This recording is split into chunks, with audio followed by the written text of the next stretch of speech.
Alright, so we are back in Haven. We haven't left Haven. Do you remember, what is it, 3 episodes ago now when I said, we'll just finish that quest, we'll talk to the apothecary, we'll talk to the blacksmith, and then we'll go to the war table? Yeah, turns out there is so much to see here in Haven, and there are so many people to talk to. And before we go running off on other things, I do want to speak with Varric, because every companion that I've talked to so far has had really interesting dialogue. So I want to see what Varric has to say. Need something? Oh, I have a personal question. Do I? What personal question do you have, Ethelwyn? Can I ask you something, Varric? You want to talk about me? I'm flattered. Also inclined toward extravagant lies.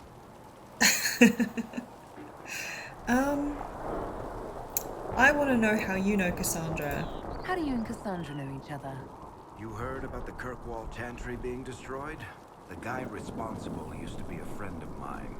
The Seeker had questions about that, and I had answers. Oh. Okay. Tell me where you're from. Are you from Ferelden? Olay? Free Marches, born and raised in Kirkwall. And despite whatever you've heard, no, Kirkwall's not that bad. And what do you do? I'm not clear on your line of work. You're a merchant? I'm a businessman. My family has a seat in the Dwarven Merchants Guild. Merchants buy and sell goods. Businessmen buy and sell stores. In my spare time, I manage a spy network, and occasionally, I write books. Oh, okay. Could you do Liliana's job? What books do you write? What shops do you own? I want to know about his books. You're an author. What kind of books have you written? I've tried my hands at a few genres. My crime serials are my most popular. Hard in Hightown, guards breaking the rules to get things done. The Tale of the Champion is the most famous thing I've written, or infamous maybe. I started a romance serial once, Swords and Shields, but to be honest, I don't have a knack for romances. Most of my stories end in tragedy. Probably that says something unfortunate about me personally.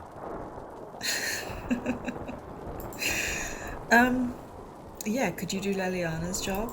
If you've run a spy network, why is Liliana our spy master? To be honest with you, she's just a better spy master. The truly great ones can keep their distance. They don't get attached to their people. Me, I always wind up babysitting my informants and worrying about their families. We're in better hands with her. That's really interesting. What shops do you own? What sort of shops do you own? Actually, we don't own shops. That was just an example. Mostly we invest in moneylenders. Auction houses, a few mercenary companies, a couple of smithies. I think we own half a beet plantation in Ravane somewhere. Most of that's my brother's doing. Bartrand had business sense. Not much tact, but loads of business sense. You know what I really like about this game is that they have truly made rich backgrounds for their characters. You know, like in a lot of games, the characters are kind of just there. They have a role to play, but there isn't always all that much to them. But here, yeah, wow, there's so much to learn about these people. Tell me about this crossbow you love so much. Where did you get that crossbow? I've never seen one like it. Bianca? She's one of a kind. Funny story. I bought a salvaged ship and found her locked in a dragonbone reinforced chest in the hold. Dragonbone I broke 3 reinforced. dozen lockpicks and blunted 9 saws opening that trunk, but it was worth it. I'd like to see that trunk. Why Bianca? Who is she named for? I can't tell you. Why not? And the reason for that is? Complicated. It's the one story I'll never tell. We just have to leave it at that. Aww, that's all for Thanks, now. Varric. No problem. Alright. Is there anything else for me to think about doing here in Haven before we run off to the war table? The right armor. With the right materials, Haven's blacksmith can craft some pretty decent armor. Have some armor made. I didn't think that I needed to have any armor made. I will have a small look But then I would like to head to the war table. I seriously thought that we would be able to make it to the war table in episode 3. This is episode 5. I'm really enjoying looking around. I hope that wherever we're sent, on whatever quest we're sent on, that we can come back and continue to talk to the companions, because I know there are still some questions I haven't asked yet. I want to know. I want to know everything about these people. Okay, so is the only thing that I can make an apprentice coat? It seems to be, right? Because these ones are... Oh, I can make this thing. I don't really love this armor. Oh gosh, her helmet. Isn't her helmet just gaudy and awful? Let's make another apprentice coat. It's quite lovely. But it does look different on different characters. Let's just make one, because the thing wants me to make one. Okay, so we can make it out of cotton or samite. What does that mean? So it's always got a low armor rating, 1 willpower, 1.5% chance to heal on kill, that's good, 2% healing bonus from all sources, and what's the difference? Spirit damage resistance for samite, healing bonus from all sources. Oh, it changes the color. I wasn't looking over there, I was reading. I'm gonna do it based on the color. Oh, we can make a lovely blue. I think my one's currently is cotton, so let's try this samite. But yeah, let's make things that look a bit different to the one that we already have. So I guess this is like the armor slot, so this is just like the materials that you need to create the armor. Is that correct? So let's just make it blue. And then this one actually assigns it with some kind of special perk or whatever. So do we want spirit resistance or do we want a heal bonus? I'm just going to go with the heal bonus because we've used up a lot of our samite already. I think that's fine. Craft me an item. A healing apprentice coat. Okay. Alright. That sounds good to me. Okay. I completed my quest. Now I want to have a look in my inventory because I want to deck everybody out in the appropriate armor and accessories and that before we go off and do an actual quest. So what have we got here? I have a ring of barrier penetration plus 5% barrier damage bonus. Okay, so they're both level 10 common rings. So this is 2% sunder on hit. I'm not sure what sunder is. I'm going to Google that later. Armor. What kind of armor do I have? Defender coat. Okay, so that's a 50 armor rating. It's a level 2 item. Oh, with defender coat arms in one of the slots. Really is very cool. Oh, this armor is only for me? Oh, I should wear that. I should be wearing that. So what about this? Oh, this is 69 armor rating. That's way better than what she's currently wearing. But I don't really want to put her in beach wear in the snow. It doesn't feel right. It's very pretty, but it's snowing outside. Stone bear armor. Rare medium armor level 7. It is pretty cool. And the Savar armor. I don't really want to put anyone that. I think a Canary would look really good in this. But it really is just paint. Now I know I could put her in better armor, but she looks so good in this. But it's just a 50 armor rating. Oh, I don't know what I want to do. Maybe I'll put her in the stone bear. Keep her nice and warm. Okay, let's put her in the stone bear. Fun. Okay. Nothing for a helmet. Now what about Solus? What can Solus wear? I'm not putting him in that. Or that. Or that. Oh my goodness. We have talked about this. Honest, this is like, what have they done to him? What have they done to his torso?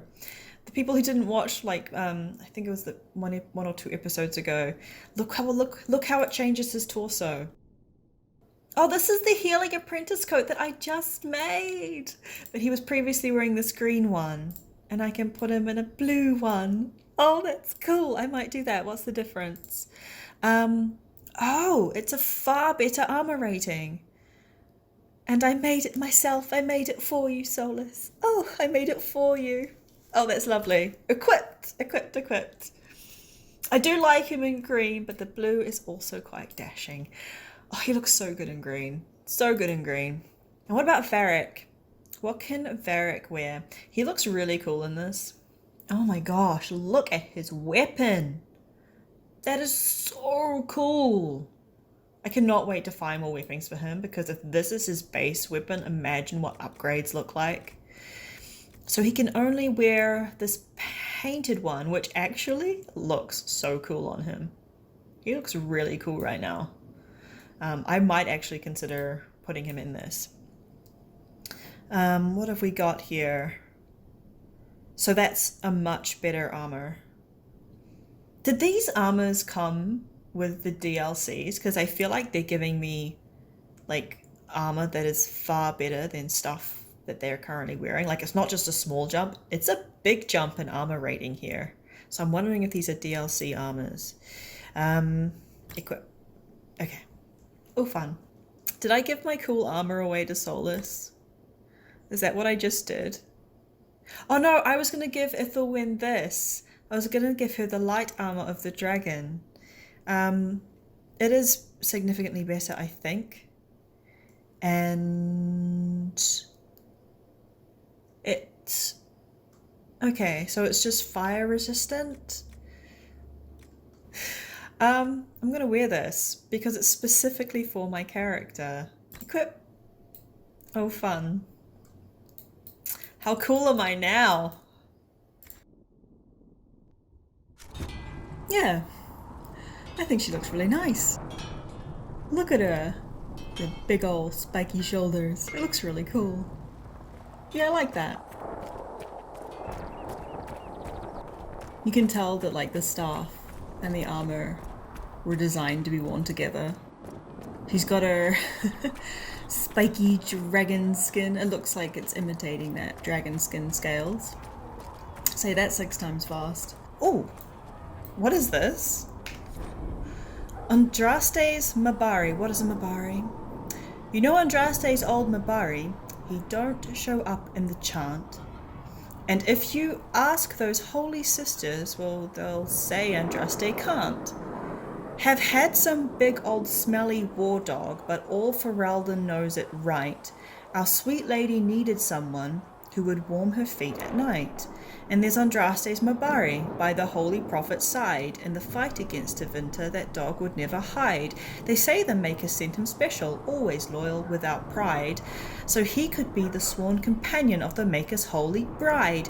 Oh, that dog, he guards Andraste without arrogance or fear, only asking of his mistress just a scratch behind the ears. But then old Mafrath? Oh my goodness. I don't know how to say that. But then old Mafrath, it doesn't roll off the tongue well at all. Gets to potting, tries to lure that dog away. But even as they trap the prophet, her Mabari never strays. And there's Andraste's Mabari by the holy prophet's side. In the fight against Tevinter, that dog would never hide.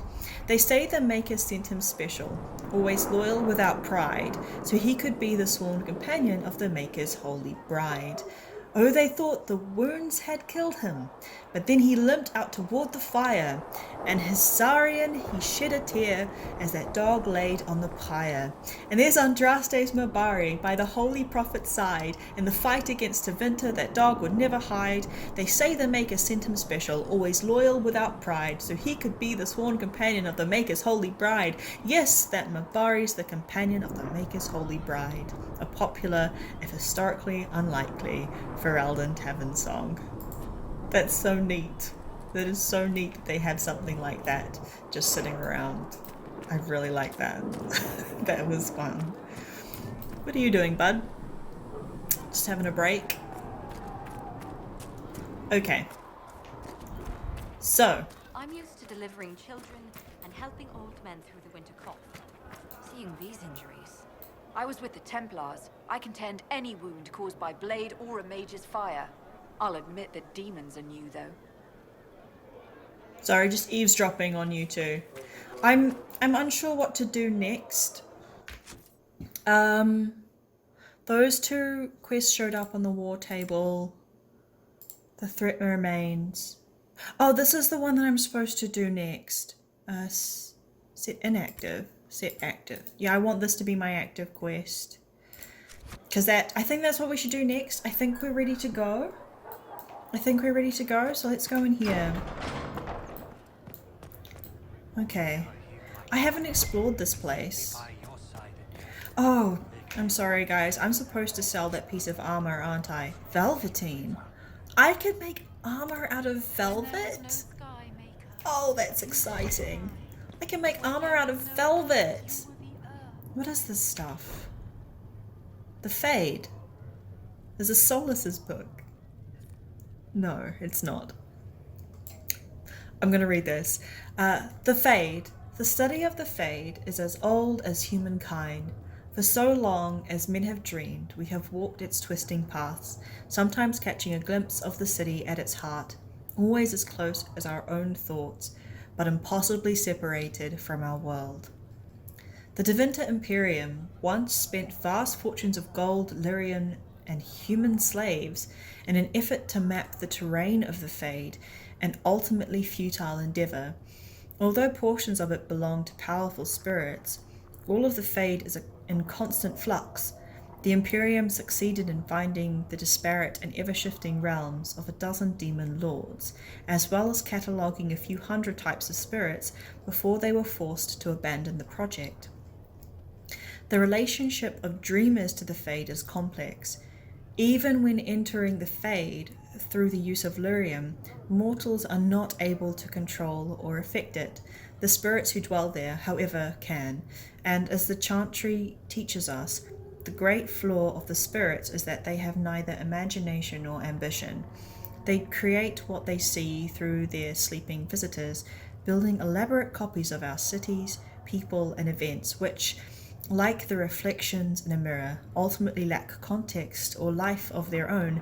Even the most powerful demons merely plagiarize the worst thoughts and fears of mortals and build their realms with no other ambition than to taste life.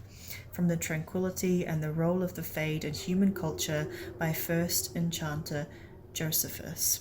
That kind of cheapens what Solus just told us about the Fade. Or in the last episode. What was that? Ooh, loot. Fire is her water. As the moth Yeah, the way that I have a new hat. What? You guys preaching? Yeah, the way Solus described the Fade was a lot more beautiful than what that person wrote about it. Oh, it's more to read. I just want to have a little look around here first. They could do anything. They took only the word, creating only the chant. Then the golden A chant for the departed. The light shall lead her safely through the paths of this world and into the next. For she who trusts in the Maker, fire is her water. As the moth sees light and goes toward flame, she should see fire and go towards light. The veil holds no uncertainty for her, and she will know no fear of death, for the Maker shall be her beacon. Oh, for the Maker shall be her beacon and her shield, her foundation and her sword. Transfigurations 10:1, often sung by mourners as they light candles. That's quite lovely. Okay, so there's a lot to explore in this place. Something that I seem to be continuing to keep saying. I keep making plans of, oh yeah, I'm going to do this next, and then I keep finding new things. So I think I should just really stop making plans. I think I should just stop making plans and enjoy the experience. I really can't plan what I'm going to be doing in a game that I know nothing about. What's this one? Founding of the Chantry. Cordillus Draken, king of the city-state of Orlais, was a man of uncommon ambition. In the year -15, ancient, the young king began construction of a great temple dedicated to the Maker, and declared that by its completion he would not only have united the warring city-states of the south, he would have brought Andrastian belief to the world. In -3 ancient, the dates in this are weird. The dates in this are so odd. It's a very odd numbering system. Interesting, but odd. In -3 ancient, the temple was completed. There in its heart, Draken knelt before the eternal flame of Andraste and was crowned ruler of the Empire of Orlais, his first act as emperor to declare the Chantry as the established Andrastian religion of the Empire. It took 3 years and several hundred votes before Olessa of Montsimid was elected to lead the new Chantry. Upon her coronation as divine, she took the name Justinia, in honour of the disciple who recorded Andraste's songs. In that moment, the ancient era ended and the divine age began. From Ferelden, Folklore and History by Sister Petrine, Chantry Scholar. I really love the way that things are written here. It's really, really lovely to read. Because, you know, have you guys played Skyrim? I'm just doing a little walkabout while I talk. Have you guys played Skyrim? Do you get to the point, like, there's so many books in Skyrim, but there's so few that you will ever actually read. Whereas here, I'm having trouble not reading, as you can tell. Oh! How did I just level up? I haven't been doing anything. How? Huh? Usually you level up by, you know, fighting things and gaining experience points. Do I level up by reading? Is that what's happening here? Oh, this is interesting. Okay.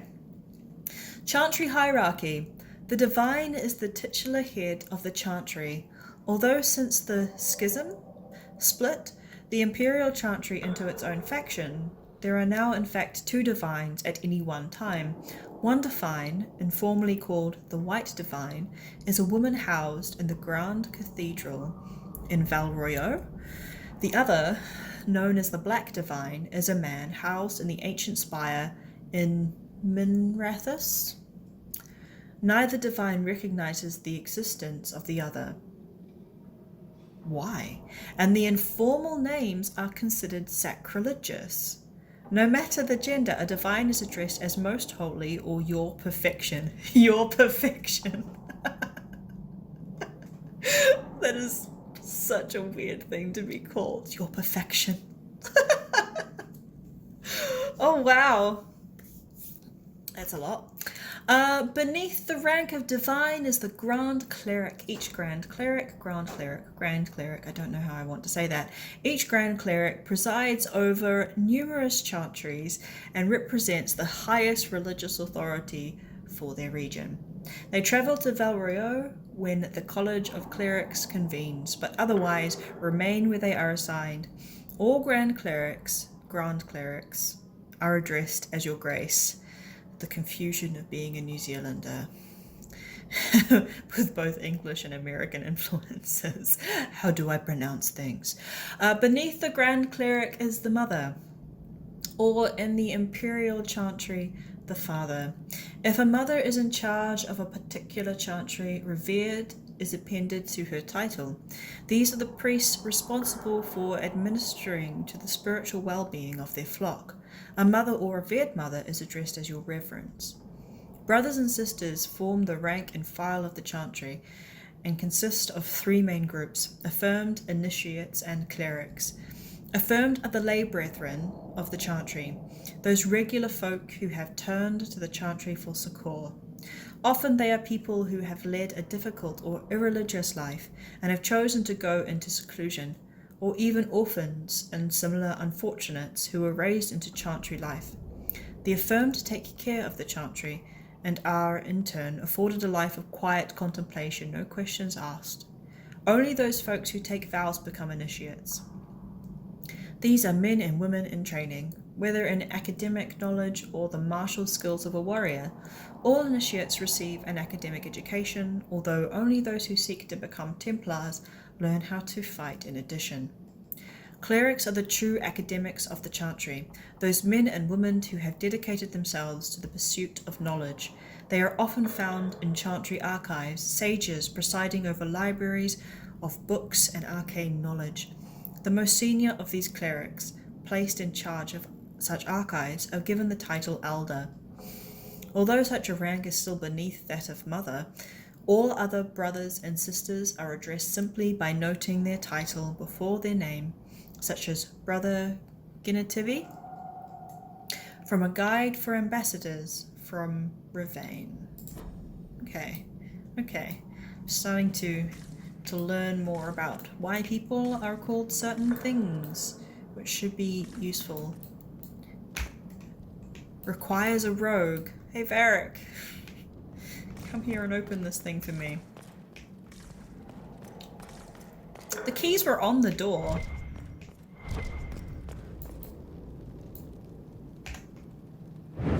Huh. Like the keys are on the door? They're literally... Oh. That's interesting. It's even my curse is telling me no.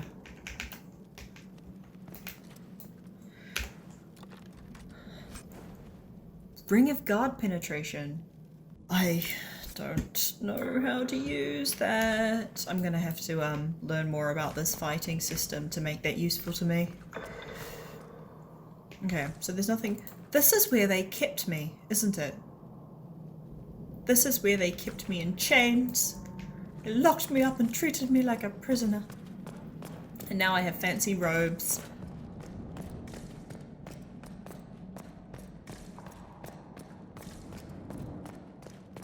Okay. Okay, so we're back out here. Researcher Minaeve wishes to verify that the infections have decreased. And there are a couple more doors. What's in here? Bedrooms! Who sleeps here? Is this where Cassandra lives? I no longer What's this? The Maker. There was no word for heaven or for earth, for sea or sky. All that existed was silence. Then the voice of the Maker rang out, the first word, and his word became all that might be. Dream and idea, hope and fear, endless possibilities, and from it made his firstborn. And he said to them, In my image I forge you. To you I give dominion. Over all that exists, by your will, may all things be done. Then in the center of heaven he called forth a city with towers of gold, streets with music for cobblestones, and banners which flew without wind. There he dwelled waiting to see the wonders his children would create. The children of the Maker gathered before his golden throne and sang hymns of praise unending, but their songs were the songs of the cobblestones. They shone with the golden light reflected from the Maker's throne. They held forth the banners that flew on their own. And the voice of the Maker shook the fade, saying, In my image I have wrought my firstborn, you have been given dominion. Over all that exists, by your will all things are done, yet you do nothing. The realm I have given you is formless, ever-changing. And he knew he had wrought amiss, so the Maker turned from his firstborn, and took from the fade a measure of its living flesh, and placed it apart from the spirits, and spoke to it, saying, Here I decree opposition in all things, for earth, sky, for winter, summer, for darkness, light. By my will alone is balance sundered, and the world given new life, and no longer was it formless, ever-changing, but held fast, immutable, with words for heaven and for earth, sea and sky. At last did the Maker from the living world make men, immutable as the substance of the earth, with souls made of dream and idea, hope and fear, endless possibilities. Then the Maker said, To you, my second-born, I grant this gift. In your heart shall burn an unquenchable flame, all-consuming and never satisfied. From the fade I crafted you, and to the fade you shall return, each night in dreams, that you may always remember me. And then the Maker sealed the gates of the Golden City, and there he dwelled waiting to see the wonders his children will create. Canticle of Threnodies 5-1-8. That's really interesting. That's nice. I wonder, there's 3 beds in here. Do you think it's Cassandra, Liliana, and I don't remember the name of the other woman. I've only met her once so far, but she also is always at the war table. Oh, what is this? The Inquisition cannot remain, Ambassador, if you can't prove it was founded on Justinia's orders. This is an inopportune time, Marquis. More of the faithful flock here each day. But allow me to introduce you to the brave soul who risked her life to slow the magic of the breach.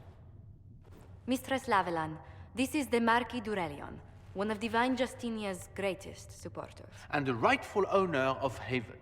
Oh. House Durellion lent Justinia these lands for pilgrimage. This Inquisition is not a beneficiary of this arrangement. Oh. Its followers need shelter. The Divine's advisors founded it. We all have bigger problems. We do definitely all have bigger problems, but I feel like he's not gonna like me saying that. The Divine's advisors founded it. Let's go with that. Interesting, considering the Inquisition was begun by the left and right hands of the Divine. I've seen no written records from Sister Liliana or Seeker Penticus that Justinia approved the Inquisition. If you won't take her at her word, I'm afraid Seeker Pentagast must challenge him to a duel. What? It is a matter of honor among the Navarans. Shall I arrange the bout for tonight? No, no. Seriously? Perhaps my reaction to the Inquisition's that a presence was thing? somewhat hasty. We face a dark time, Your Grace. Divine Justinia would not want her passing to divide us.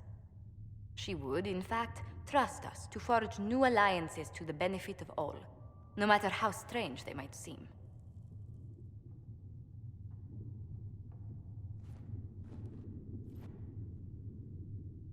I'll think on it, Lady Montilyet. The Inquisition might stay in the meanwhile. I'm not at all surprised he doesn't want to challenge Cassandra. Not at all surprised. Does the Marquis own Haven? Sorry for interrupting. You handled him well. Good riddance. I want to know more about this ownership. Do the Durellions actually have a claim on this place? Oh. His Grace's position is not so strong as he presents it. Despite their Ferelden relations, the Durellions are our legion. If the Marquis wishes to claim Haven, Empress Selene must negotiate with the Ferelden on his behalf. Her current concerns are a bit larger than minor property disputes. Did you hear the way that Ethelwyn said Durellion? She, man, she does that accent so well. She sounded almost French. Sorry for interrupting. You handled the Marquis well, so the Marquis was bluffing. I'm going to say she handled him well. I'm so pleased the Marquis isn't tossing us out into the cold. His Grace is only the first of many dignitaries we must contend with. You expect more people in Haven? Undoubtedly. And each visitor will spread the story of the Inquisition after they depart. An ambassador should ensure the tale is as complimentary as possible. Glad you're here. Having you around can't hurt. These politics are ridiculous. What does this one say? How did you become an ambassador? What's your background? I wouldn't mind asking her more questions. May I ask, what brought you to work for the Inquisition? Sister Liliana approached me. We've been acquainted for quite some time. For better or worse, being the Inquisition's diplomat has become as interesting as she promised. And your background? What sort of dealings have you had with nobility? For some years, I was the royally appointed court ambassador from Antiva to Orlais. The nobility of Thedas is a rather singular sphere. Those I'm not acquainted with, I know through reputation. I'm glad you're here. Having you around can't hurt. I'm glad you're here. The Inquisition is lucky to have you as an advocate, Lady Montilyet. Thank you. Let us hope so. Thedas's politics have become agitated as of late. I hope to guide us down smoother paths. But please excuse me. I've much work to do before the day is done. Okay. Is there anything in here? Turn in research. There is more to read. Who is this person, Minaeve? It's another elf. You're the Herald. Or, well, the one they're calling the Herald, anyway. It's odd to see them accepting a mage as their hero. Especially a Dalish elf. One look at your face and it's clear you were never part of a circle. My name is Minaeve. I research demons and other creatures. Seeker Pentagast and I use what I find to help the soldiers fight them. Oh. You research creatures? You said Cassandra has you researching creatures. Yes. If you find anything interesting in your travels, I'd appreciate you bringing it to me. I may be able to find some weakness our soldiers can exploit when fighting various creatures. At the least, some materials are useful for making potions or gear for the Inquisition. Okay. Why study creatures? Why did you decide to research dangerous creatures? I like the outdoors. The idea of the outdoors, anyway. When some monsters Same. coming at you, glowing eyes and burning claws, it's terrifying. But once you know how it works, you can deal with it. It's just another part of the world. So much of this world is only frightening because we don't understand it. I like this person. You said you were a mage? No, just an apprentice. Circle mages must prove themselves in a ritual called the Harrowing. I was never very good at magic. I've got just enough talent to be a danger to other people. But when the mages rebelled, people like me had nowhere to go. The Templars would have killed us. Luckily, Seeker Pentagast took me in, along with the Tranquil I was protecting. The Tranquil. The Tranquil. I've heard of this, but I don't remember what it is. You said that you were keeping some of the Tranquil safe. Yes. The mages took some of them when my circle rebelled, but the rest were forgotten. Most circle mages look down on the Tranquil, or try to pretend they don't I remember. exist. They don't have any emotions. They can barely take care of themselves. Yeah. Can't defend themselves at all. It's a shame. I like them better than most people. The Chantry makes certain mages tranquil because they're afraid of them or something. It's awful. They're lucky to have you. That's interesting. Why? Yeah, they're lucky to have you. I'm glad they have someone who cares about them. They deserve better. They're polite, they're rational, and they'll never get angry at you. When they study, they have a focus no normal person could ever match. But the Templars, even some of the mages, mistreated them just because they could. The Tranquil never fought back.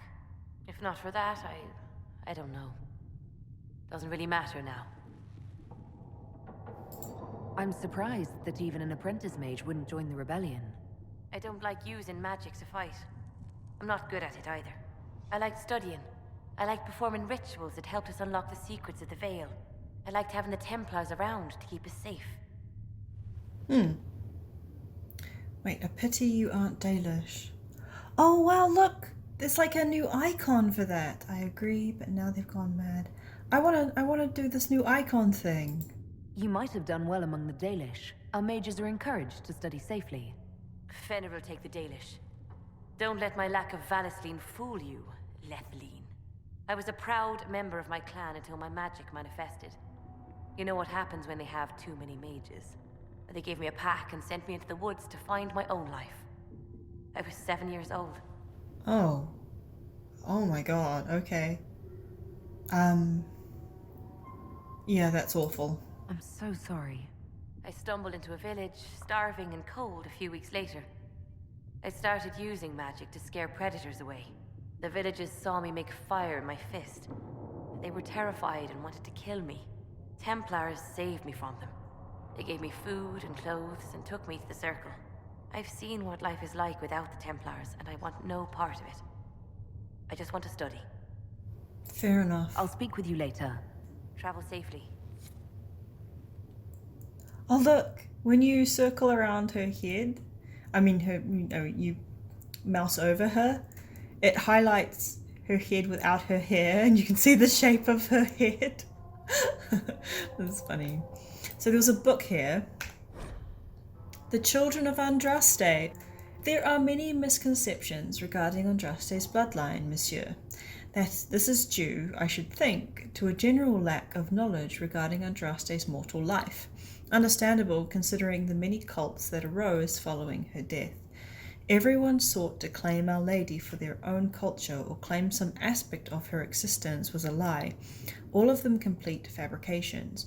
My order has done considerable research to ascertain the truth. We all know Andraste and the betrayer raised 5 children. The eldest 3 were sons, Izarath, Evrion, and Verald.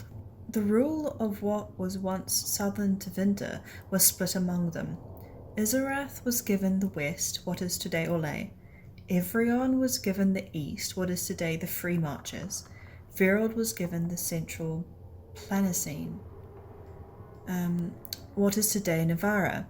What becomes of these men and their legacies is the stuff of legend, and the majority of claimants to Andraste's bloodline link back to one of them.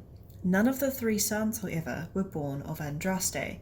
They were born of the betrayer's concubine, Gillivan.